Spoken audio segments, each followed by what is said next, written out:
There we go. There we go. Hello, hello, hello. You are live, Reverend Dr. Crystal. Hey, everybody. Hello, everyone. Thank you so much for joining us tonight for Hey Black Child, helping kids cope in times of crisis. We are so excited that you are with us tonight. We're going to give you a couple of minutes to share and like and to join us. So you can share, like, start a watch party. Hey, everybody. Hello, everyone. Thank you so much for joining us tonight for We are A eating Black ourselves. Child, helping kids cope in times of crisis. We are so excited that you are with us tonight. We're going to give you a couple of minutes to share and like and to join us. So That's what I thought. Hey, Reverend RJ came in and said, hey, everybody. I see Brother Chris on the line. He says, hello, hello, hello. Good evening, good evening. Share this as we get ready to talk about caring for our youth. We'll take a couple minutes.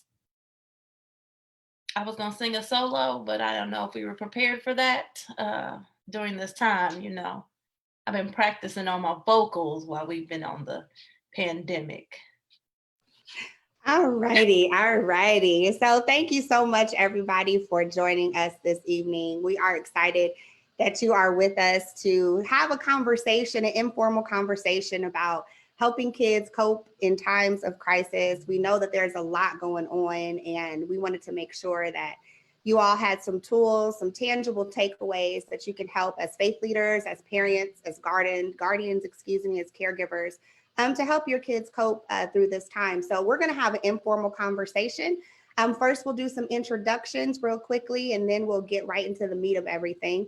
I am Reverend Dr. Crystal, newly minted. Woo! My specialty is in youth ministry and pastoral care. And we'll go next to Reverend Latanja, who's over here. Good evening, everyone. I am Reverend Latanja Ellis. Just got my MDiv. Whoop, whoop, McCormick. I hope you're in the house. Glad to be here tonight. Reverend E. All right, that was quick. I wasn't ready. I am Reverend Alexis. I am a newly first year student at McCormick Theological University. Seminary. All these degrees. That's what's in my head, all these degrees. I got a lot of specialties. So we'll just get into what we got to get into. Awesome. So, we decided to get together to really talk about what's going on in the African American community as it relates to our children. We decided to entitle it Hey Black Child because I don't know if you know, in the Harlem Renaissance, there was a poet by the name of Countee Cullen, and he wrote this empowering, impactful poem entitled Hey Black Child that was caused to uplift and to encourage and empower the kids, not just of the Renaissance era, but even of our era now. And so we decided to center ourselves around this knowledge and this notion of uplifting and encouraging our kids and our youth, and how we as faith leaders and caregivers, parents and guardians will be able to do it. So we're just going to have an informal conversation so you guys can get your pens and paper ready, or you can type away to give you guys some things that you can have with you in your toolkit, as we say, in order to help you with the kids coping in crisis. So one of the first things that you can do is to help them to unpack. So holding space for kids and for youth is so vitally important. Space is so important. Creating an environment that allows them to share their feelings, their emotions, what they're going through. They're telling us now, pre-corona, pre the virus, pre-George Floyd, pre-Breonna Taylor, we were subjected to about 2,000 to 3,000 advertisements and images a day. Now they're saying we're already up to about 6,000 to 10,000 a day, and that is after all these things have happened. And so there's all these things happening in the news, there's all these things happening in our communities. And so our kids and our teens are seeing all this imagery, They're listening to all this verbiage, but they really don't have a space all the time to just kind of unpack. So Lexus, do you have some ideas about how kids can help to get unpack their emotions and their feelings in the midst of all these things?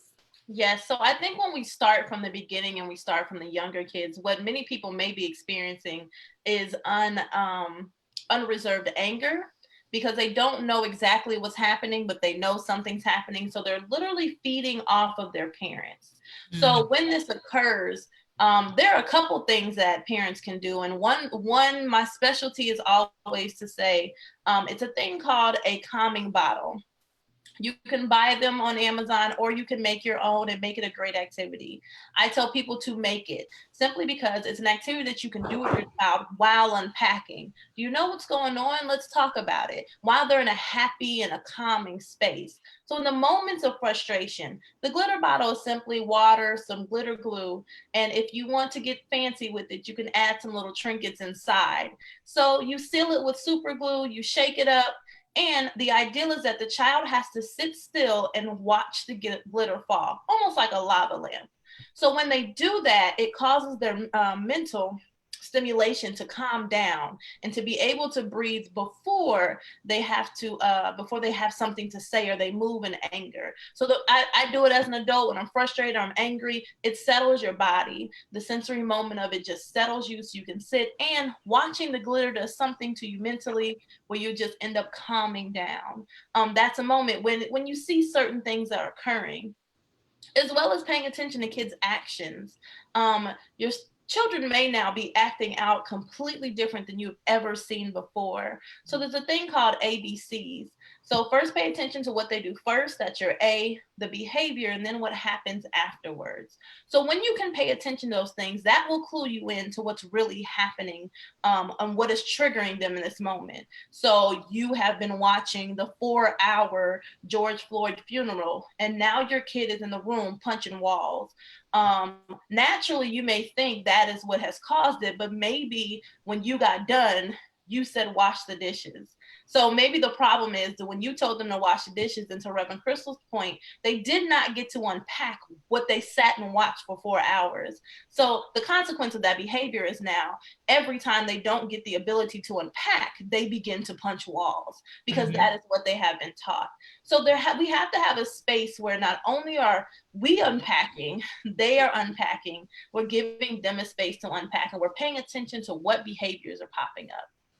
There's a song before Reverend Latanja helps us to dive more into this by Jonathan McReynolds, and he says, turning your living room into a life room. So yes. it's saying the spaces that you have in your home, since we're practicing social distancing, amen, flattening the curve, wearing our masks, washing our hands if we have to go outside. But because we're inside, to change those spaces and environments into life-giving rooms. So Reverend Latanja, can you give us a little insight about how we can help the kids unpack in these life-giving spaces that we're trying to create in our homes? Yeah, so first I think we have to acknowledge that every space in your house should have some meaning, right? Because when you think about it, we are now living in a house where we are working at home, we are doing church at home, we are doing online schoolwork at home. The house has become this conundrum of many different things.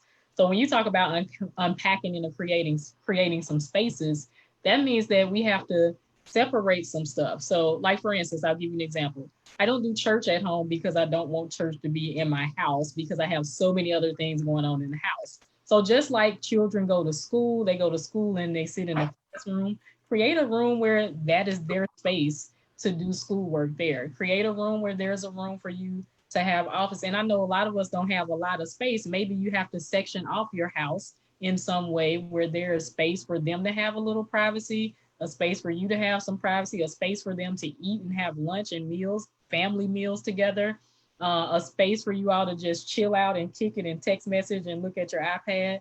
So I think that's the first thing that we need to do. And in those spaces, Reverend Alexis said something where she was talking about the glitter bottle or whatever.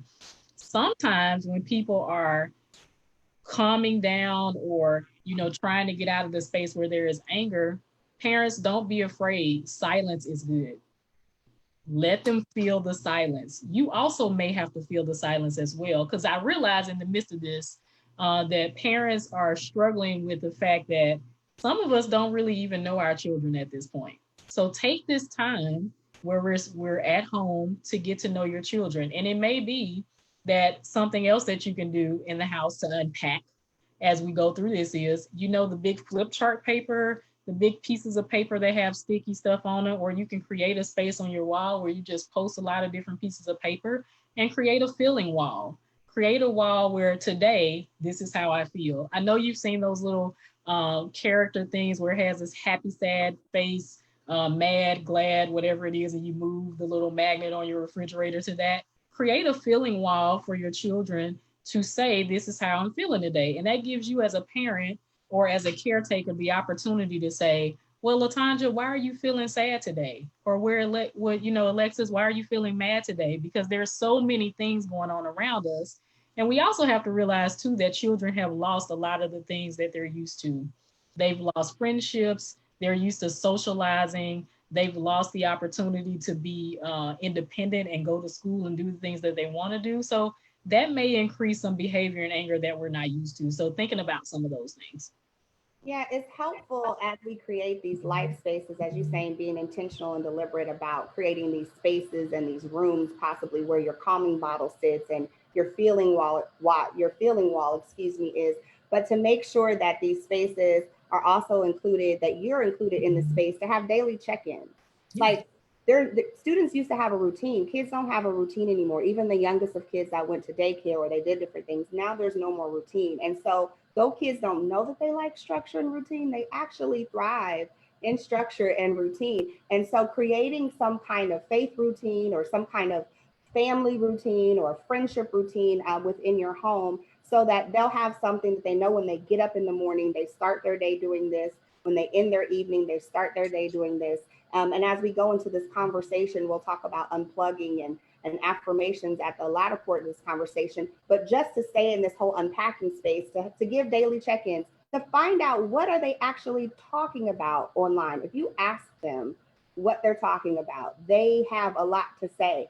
These children and youth are not timid like my generation or the generation before me. They are on the front lines. After this is over, we're going to share a series of pictures. They have Barbies on the wall with their little fists protesting, saying, save Black Lives Matter. We have small children with megahorns saying, no justice, no peace. So these children are out in the thick of it, leading the charge of revolution, honestly. And so it's up to us as parents, caregivers, as guardians, to make sure that we give them the space to intentionally debrief, which is really what we're doing, and giving them the space to unpack some of this trauma that they don't even know that they're experiencing as they're going through these times with us.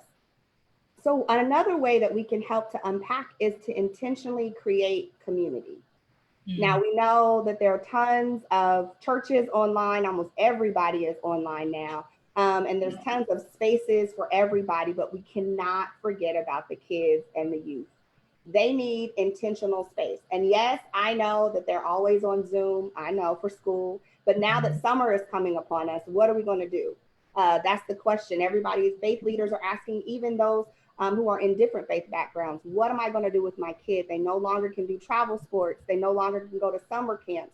What am I going to do with my kids? So intentionally creating community so that children and youth will be able to have a safe space with boundaries, that they'll be able to have healthy dialogue and conversation. And of course, you know, there's YouTube channels for kids, for those who are not allowed to have Facebook spaces. And guess what? If your church does not have a youth group, they're all wide open because it's virtual. So I have not yet heard of a church that says, no, your kid can't come to my youth group or my children's church. So now it's wide open. It's like, let your fingers do the walking and the talking. So Reverend Alexis, have you seen any really good ideas or anything that you would suggest that that caregivers would allow their children to be a part of as far as virtual communities to help them unpack? So as far as the virtual communities, a lot of what I have been suggesting is that people create their own, simply because that gives a place of comfort and stability.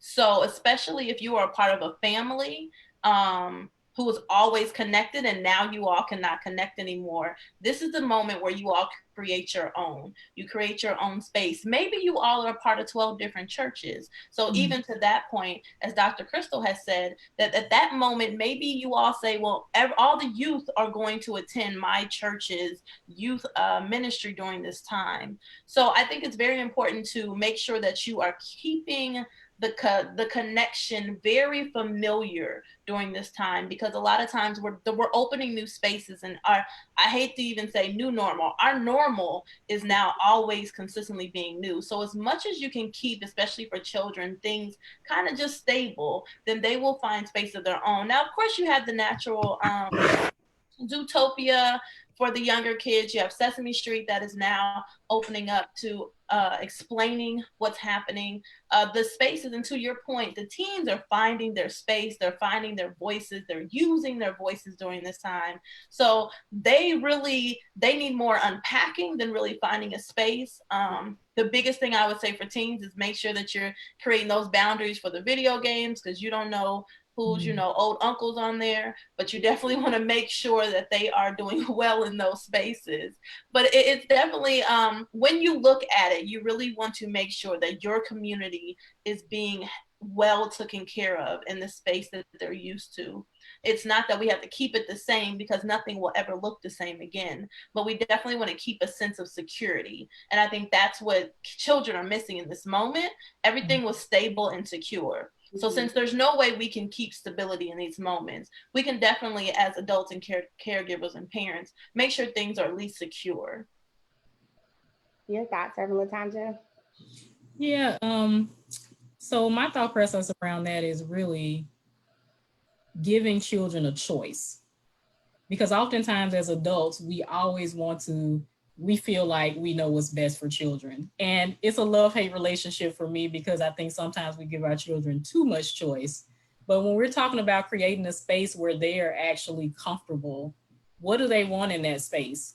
What type of diversity can you introduce into that space? What can they learn in that space? Because otherwise, we're just creating a space that's comfortable for us that may not be comfortable for the children at all. So thinking about how you're creating that space, think about you being a little child. What did you want when you wanted to be in a space as a little child? Did you want to have Play-Doh there? Did you want, like, all this stuff could be done virtually, but when you're thinking about the space, when you were a little child, what were you thinking about doing? How did you want to do things? Did you want the adult there all the time telling you what to do, especially for our older adolescent children? But thinking about something that is a bit different that gives them the choice. A lot of our children are very intelligent. They're out here, like you said, marching and doing all types of stuff, changing laws, policies, business owners, things like that. A lot of us didn't have that opportunity. So we have to give them some credit and allow them to have a little bit of choice in creating those spaces to impact, because otherwise we're just creating the space for them that may not be comfortable at all. So as we continue to help kids cope in crisis, it's interesting that we're talking about creating space. The Association of Black Psychologists is saying that healing in the face of cultural trauma is really about creating spaces to let kids shine, to let kids know that this space is intentionally and deliberately for you to talk, to speak, to give your voice, for us to listen, to practice active listening, which is to listen only, to recap what they say, and to make sure that we're understanding how they're feeling so we can best assist them.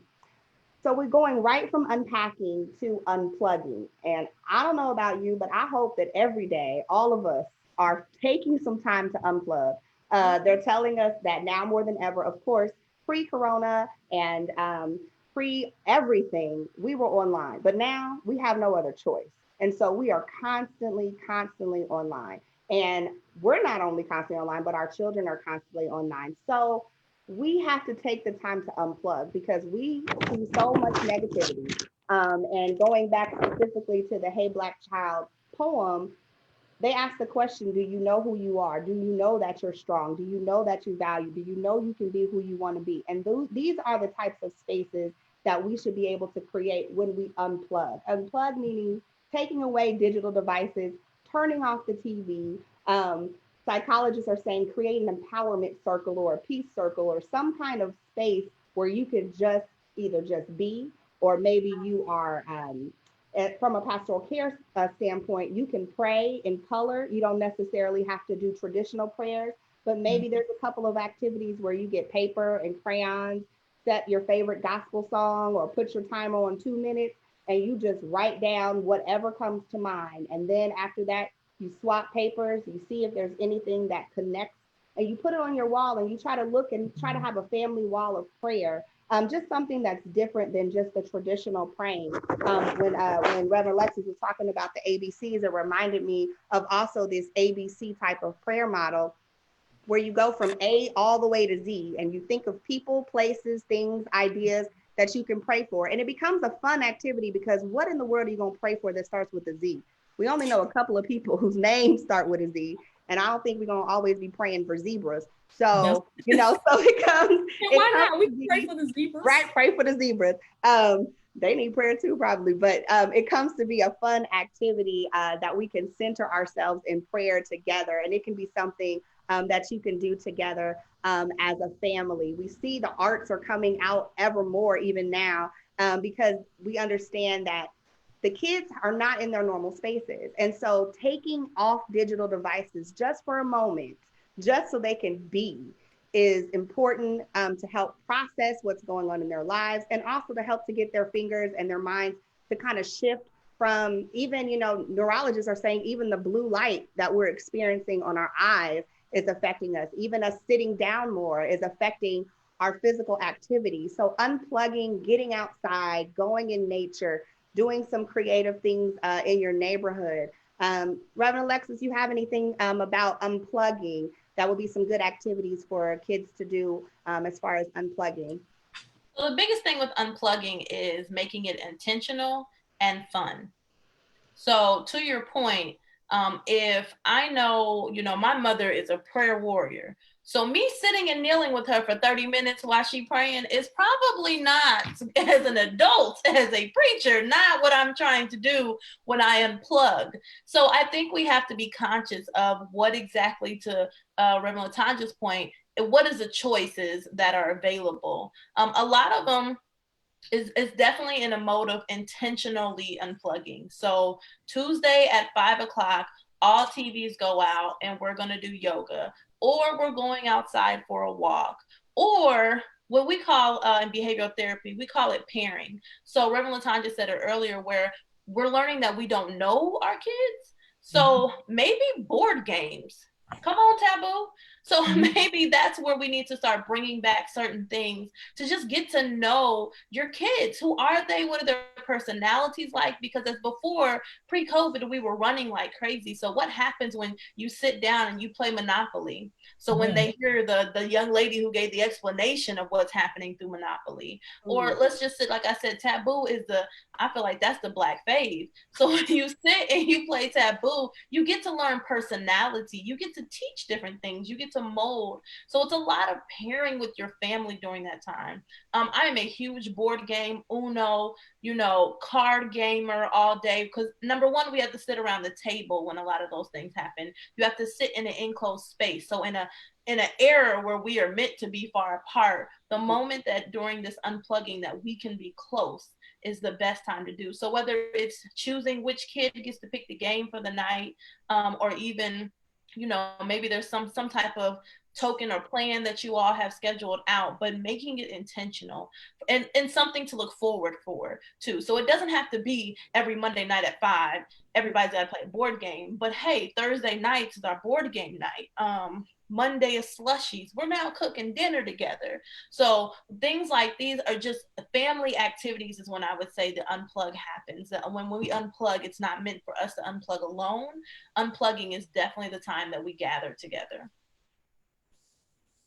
Reverend Latanja, you have anything to add about unplugging? Of course I do.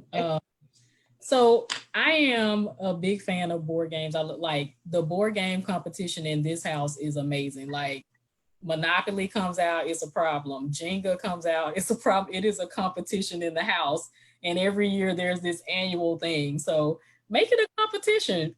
Make your unplugging a competition. Kids are very competitive, especially my children are very competitive. And even if it's just you and your single child, because there are some people who are only children. Reverend Crystal, I'm not gonna say no names, but they need somebody to have some fun with too, right?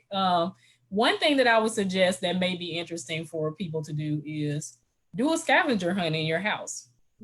Chicago does a scav hunt every year that people come back to every year, alumni, students, whoever.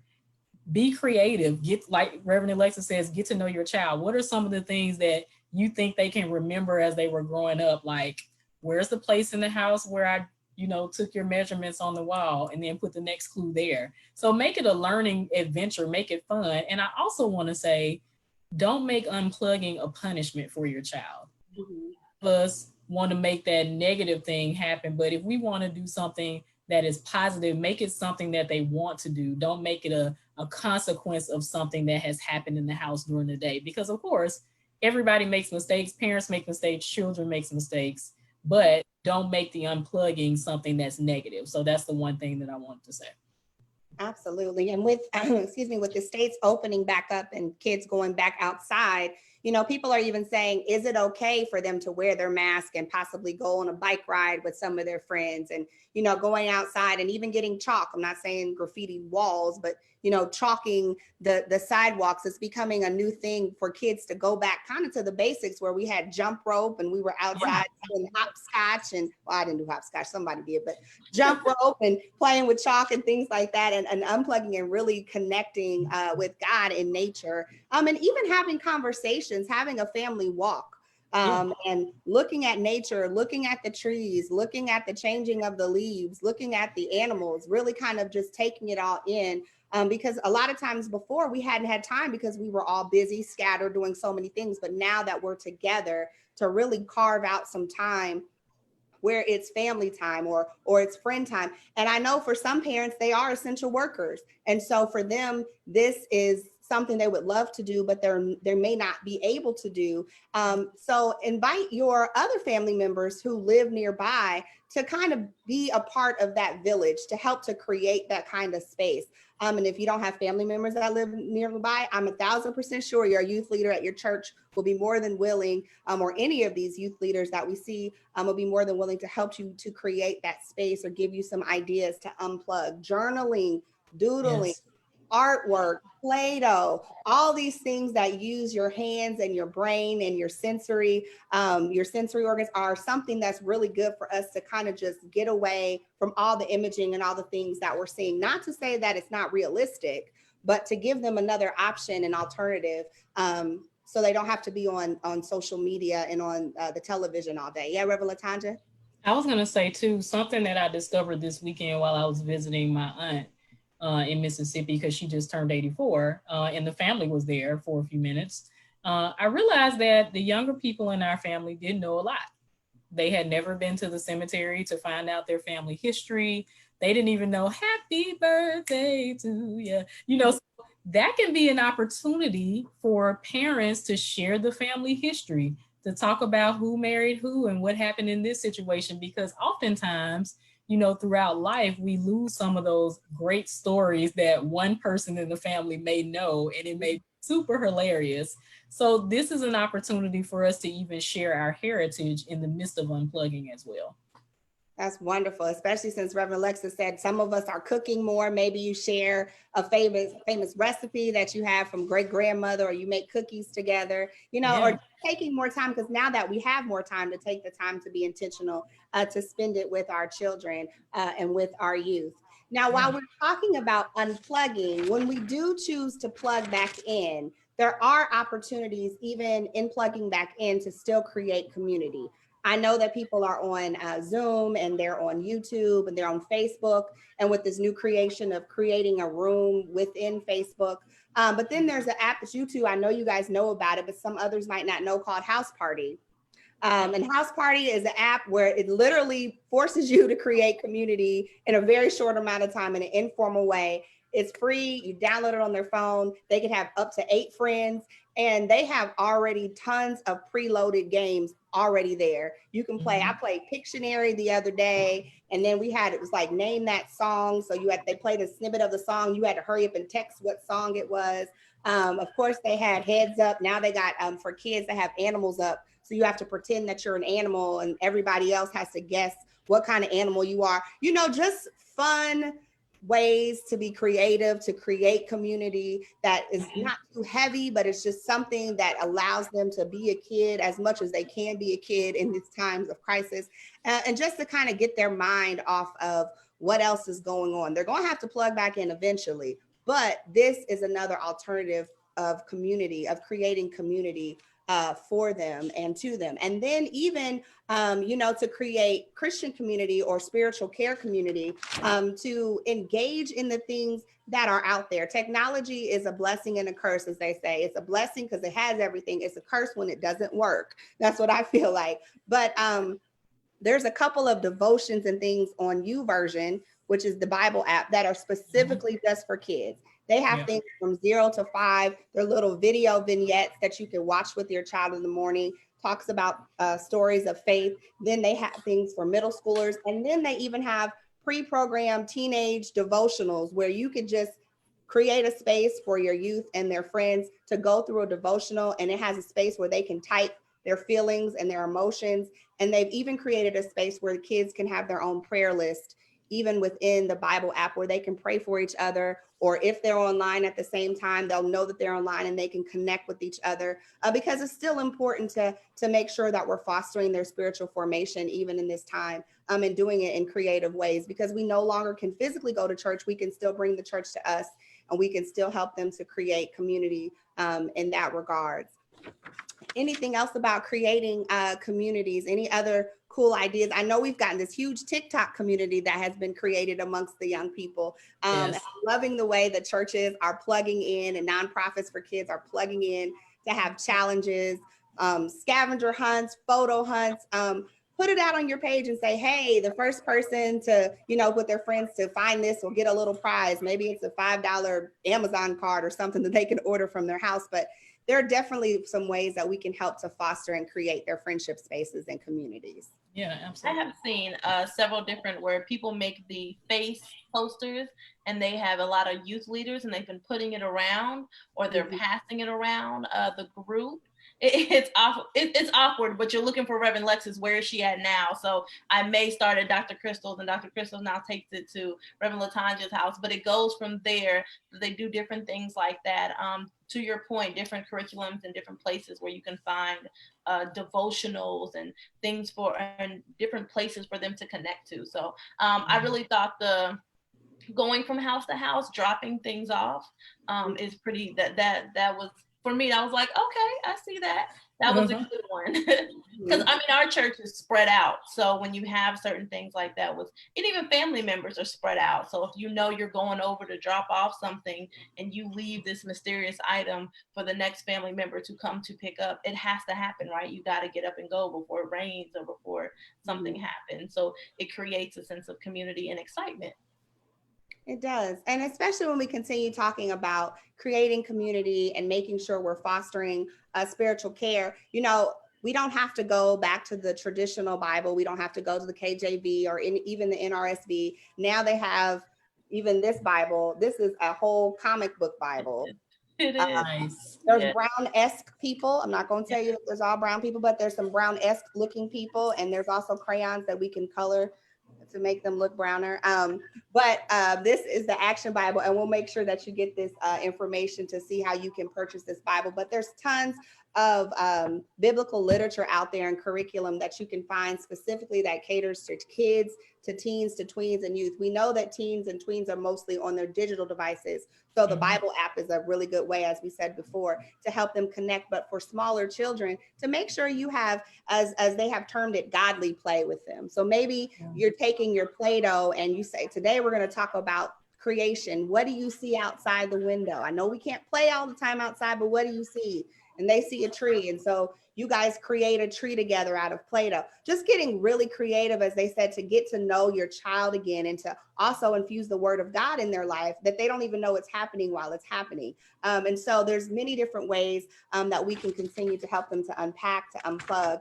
And then the last portion of our conversation together is to uplift. Now, we know there's a whole lot of messaging, a whole lot of verbiage happening online, offline. There's a lot of pettiness. There's a lot of gossip, which causes us to unplug. And so this is the space where we can intentionally say, we're going to speak some life into our babies. We're going to speak some life into our teens. We're going to remind them who they are, whose they are, how they were created, that they're wonderfully made, all the things that we have learned or are still yet learning and becoming ourselves, but sharing the power of our own story and the things that we've gone through so we can help the next generation who's right in front of us. So there's a wonderful, we'll make sure we'll put the links below. There's a wonderful affirmation series on YouTube that's free. That's called SANDS, SANDZ. SANDS affirmation. Is African American children. It's a family that got together, and all they have done is created morning affirmations, evening affirmations, affirmations about responsibility.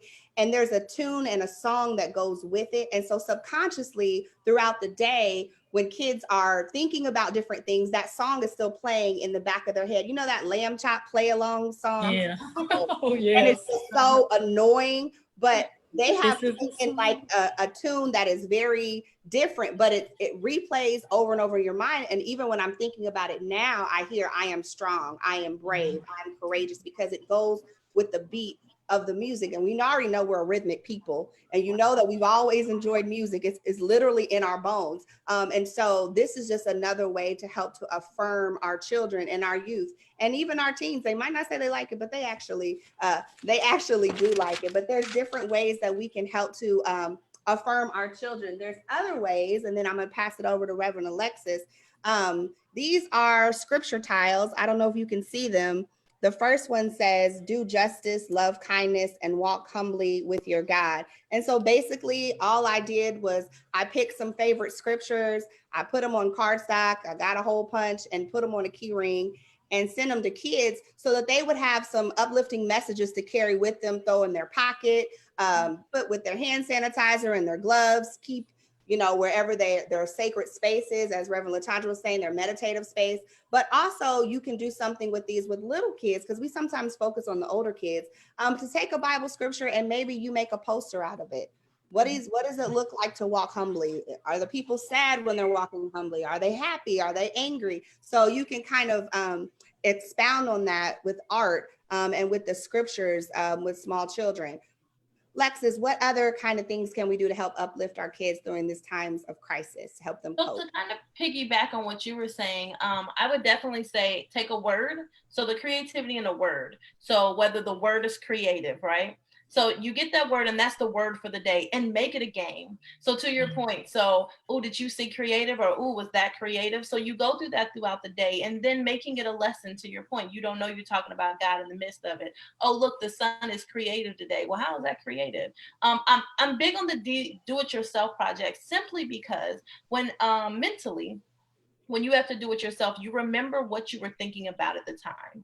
So if the word is creative, you will remember that day that we played the creative day, and everything that happened throughout that day. So if you wake up in the morning, and because in this season, what we have to remember is we as adults are also going through it.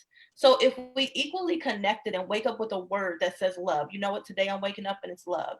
And every motion you do, everything you do with your kid, is that love? And then you play the game with it. You can get a jar, just put a jar together. In your jar, that we talk about love today, and then talk, or write it down. What did you think about love today? When you heard the word love, what did you think about? Oh, was that love?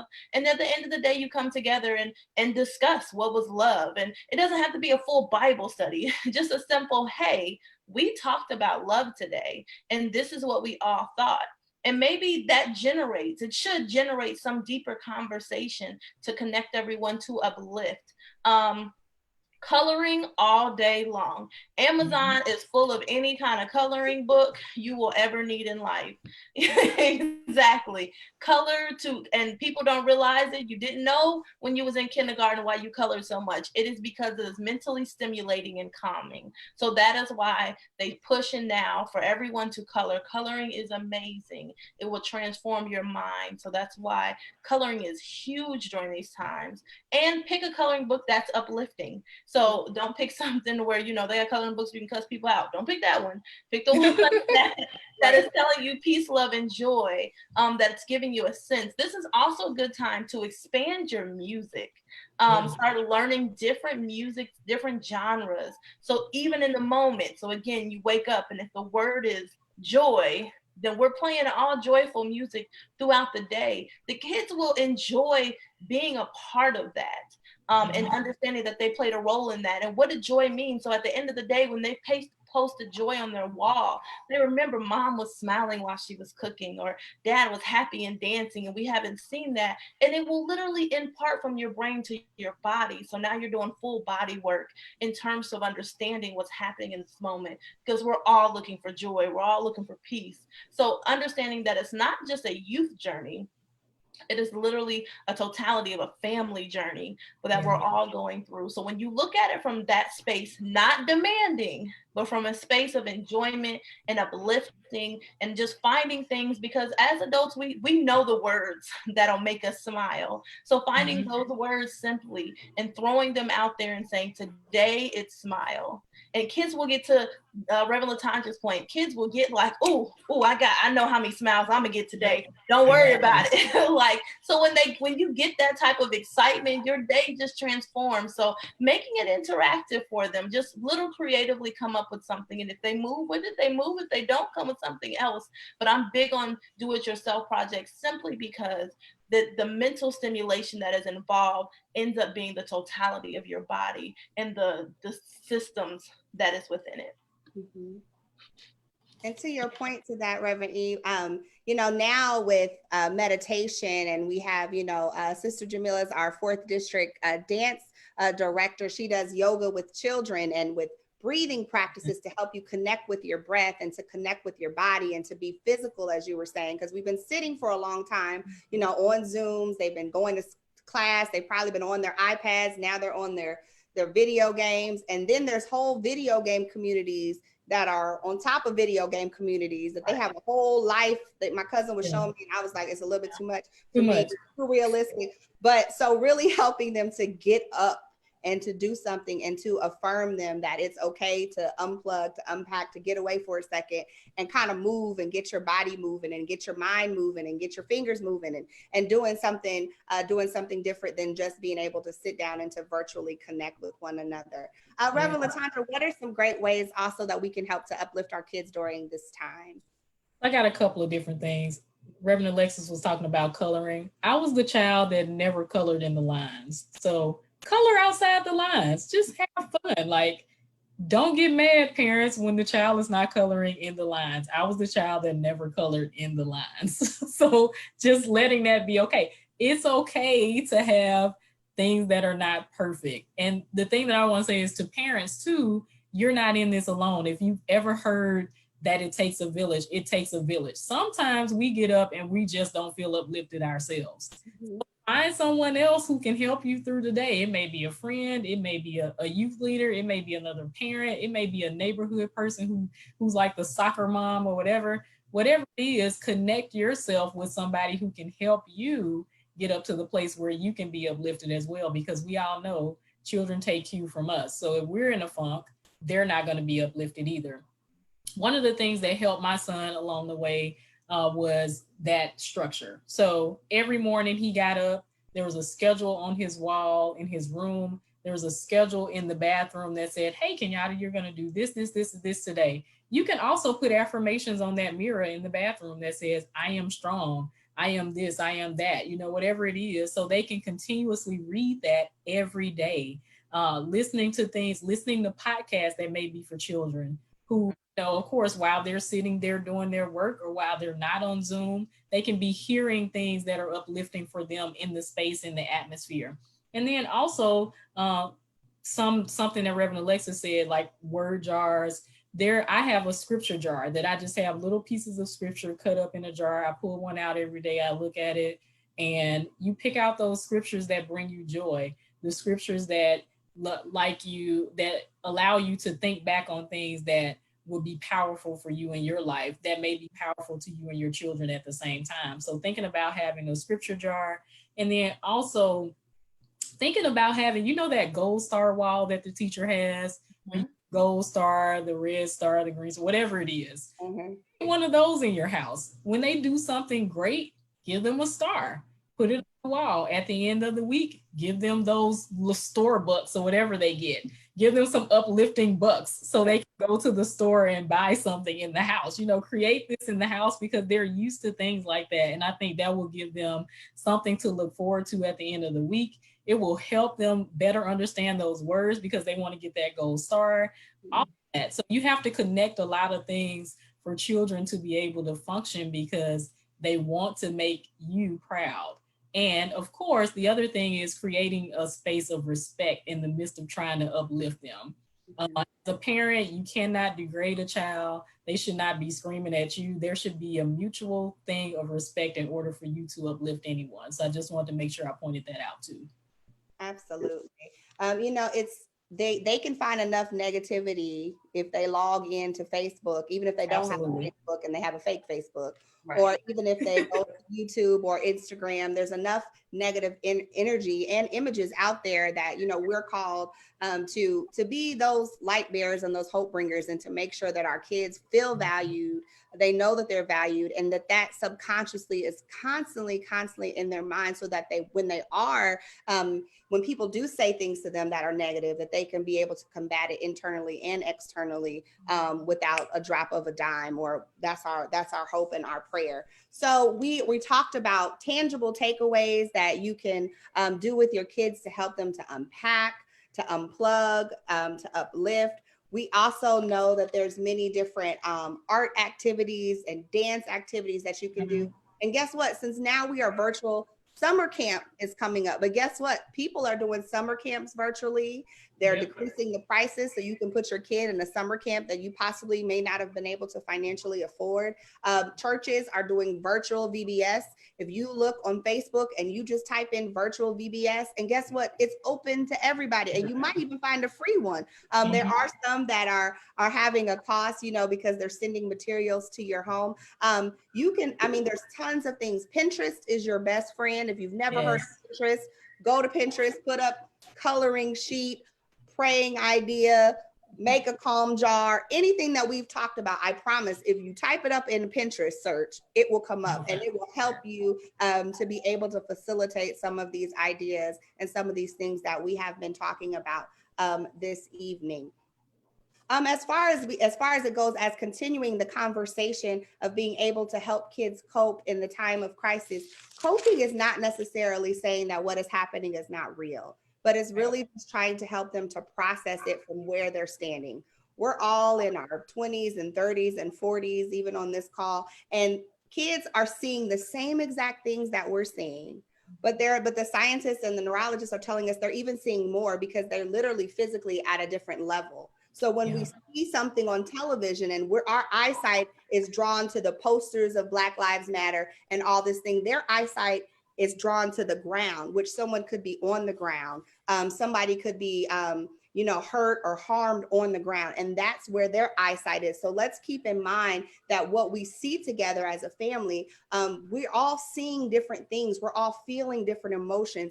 And so this time for us to really get together as a village to unpack, to unplug, and to uplift each other is something that we know is necessary and needed, not only to help our kids cope, but to be honest, to help us cope too, as faith leaders, as adults, as caregivers, to help just to process.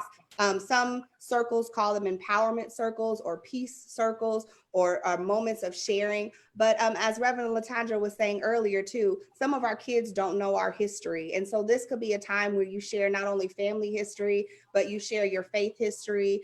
You share about what happened in your time when things were going on just like this, what happened even in our time frame when we were kids and we were teenagers, and the same kind of things happen, and how that triggers us and makes us feel certain types of ways. So this can be a really powerful time and moment together as a family, to just talk and to discuss and to be intentional about listening to what our children are having to say, because they have a wealth of wisdom that we didn't have at that age, because they are seeing way more and feeling way more than we felt even at that age.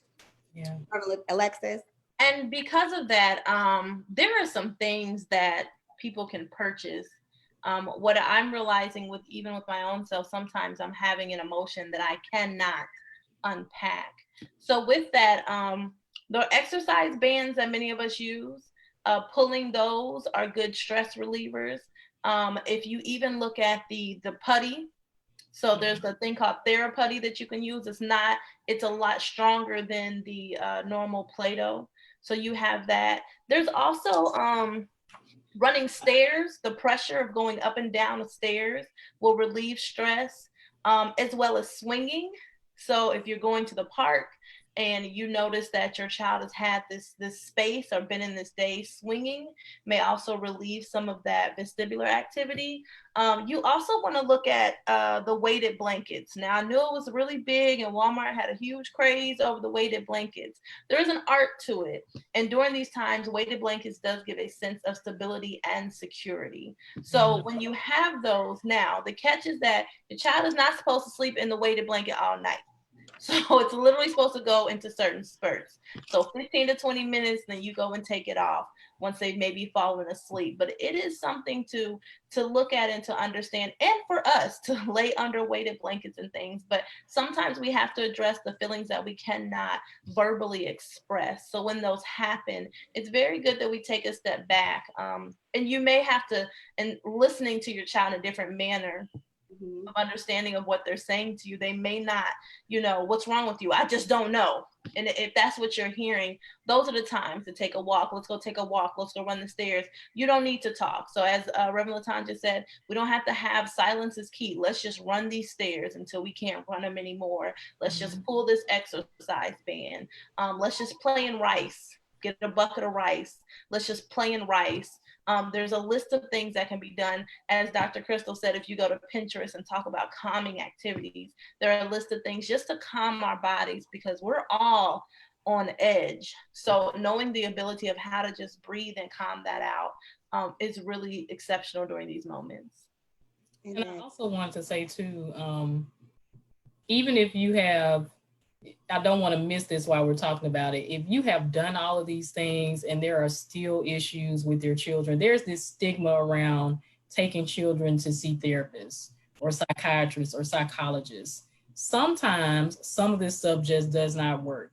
Some of our children need more help than we think they do. They may have chemical imbalances. They may have the early onset of mental illness is real.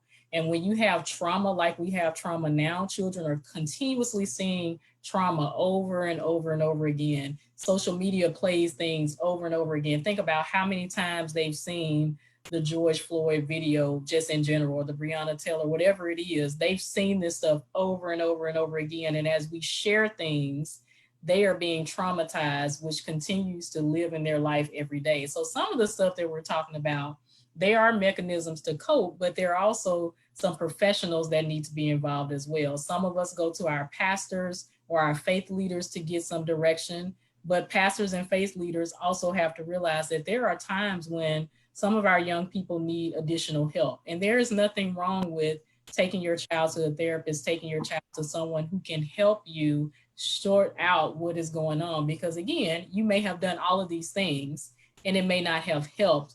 There is medication that may help. I know a lot of it, there's stigma around medication. There is stigma around talking about mental illness in the house. Please make sure that if some of this stuff is not happening, that you seek professional help, because we wouldn't want your child to suffer because we don't want to talk about it, or because we as parents don't want anybody else in the neighborhood to know that we took our children to therapy. We are doing them a disservice if we don't realize that. So make sure that if the things don't work, then try to get some additional help. Yeah. Yes, thank you so much for saying that, Reverend LaTanja, because we know that prayer and therapy works hand in hand, and we're thankful that God has given therapists and psychotherapists and psychologists and mental health care workers and social workers that are able to give coping tools and mechanisms specifically for your child or for your youth, to help them even to go even the more to cope through these times of crisis. When you were talking about, when both of you were talking about the weighted blanket and being able to have something on you, there's a whole new study that I was reading about today from the National Survey of Children's Health, talking about there's something they're terming affection deprivation, and that we're all experiencing it. And they're also calling it skin hunger. And the skin hunger thing is that we're used to hugging, we're used to embracing, we're used to dapping, we're used to high-fiving, or maybe I don't think we ever really did the elbow until now, but but we're used to human contact. And you know, if you're an essential worker and you can't hug or embrace your child like you want to, like, what do you do? And so there's other ways that we can still be connected, and psychologists and mental health workers are helping to help you and your child to figure out those other ways, because we're all experiencing not being embraced and not hugging, not having experiencing healthy touch, one towards another. And so you have to keep that in mind too, that sometimes, you know, your baby just needs a hug, but depending on if you're able to give them a hug because of your profession, or because you don't want to, you know, cause anything to happen, possibly, you know, we're all experiencing that together. And so coming together as a community, as a family, to unpack and to unplug, it really does draw us closer together. Even though we can't physically touch as much as we would like to, it does draw us together even the more. Any last minute words? I know we're going to end this evening with a special little video treat at the very end of our conversation to end us up. But I just would first like to say thank you for everyone who came tonight. I hope that you guys got some tangible takeaways. I did put down in the comments, and I'll make sure I put it again. There's a link if you would like your own personal toolkit for your child and your youth. We are going to be more than welcome and helpful for you all to partner with you on this journey. I thank you, Reverend Latanja and Reverend Alexis, for being in this space with me. Either one have something to say, our parting words, before we play this video? My parting word would be to listen and take this as a moment of learning. Learning from whether it's our history, learning whether it's our family, but paying attention. This is a great moment to pay attention. Pay attention to your needs as the parent or the caretaker. Pay attention to the child's needs. Children speak even without words. So this is a great time for us as adults to really stop and say what is needed in this moment. So pay attention. As Dr. Crystal said, there are a plethora of things that you can do that are at your fingertips at any given moment that we can assist with, but definitely pay attention to what is happening, not so much in the world, but pay attention to how it's affecting them. You may have a new president under your wing, so you might want to pay attention to what they're even looking at. What are they listening to? What is interesting them? So this is a great moment in time to really stop and say, you know, the anger of the protests, it's okay to be angry, but what do they want to do? Are they now talking about voting in their 10? Like, what is really happening in this moment? So pay attention. Yeah, I just want to give some resources, because I am real big on reading and education. Of course, I do Freedom School, so I got to show some books for y'all. So this book is called Be a Change Agent for Your Community. It is specifically geared towards youth and them being a change agent. I'll post that on the post so we can get that. And then, of course, Let Your Light Shine, Mobilizing for Justice with Children and Youth. I'll post that. I also want to say, as parents, like Alexis just said, learning from your youth. So as parents, you become the student teacher and the teacher student. So in that relationship with your children, learn from one another. We don't all know everything all the time. And as parents, I know when my child was here, I was learning touch and go. We learn from each other. He learned a lot of stuff from me. I learned a lot of stuff from him. So making sure that you're creating that space for you all to just do this together and learn and move and unplug, uplift, the other word, whatever it was. Unpack, unplug and uplift, so that you all can move together as a unit. Because the one thing that is more precious than anything that we have is your time and your family. So make sure that you cherish that. Well, we thank you all for joining us this evening. We wanted to leave you with Hey Black Child. We couldn't mention it and talk about it just a little bit without leaving you with it. And for right now, we ask you to watch with us as we experience Hey Black Child. Right. Hey Black Child by Kelsey Cullen. Hey Black Child, do you know who you are? Who you really are? Do you know you can be where you want to be? you try to be what you can be. A black child. Do you know where you're going? Where you're really going? Do you know you can learn what you want to learn? If you try to learn what you can learn. Hey, black child, do you know you are strong? I mean really strong. Do you know you can do what you want to do? If you try to do what you can do. Hey, black child, be what you can be. Learn what you must learn. Do what you can do. And tomorrow, your nation will be what you want it to be.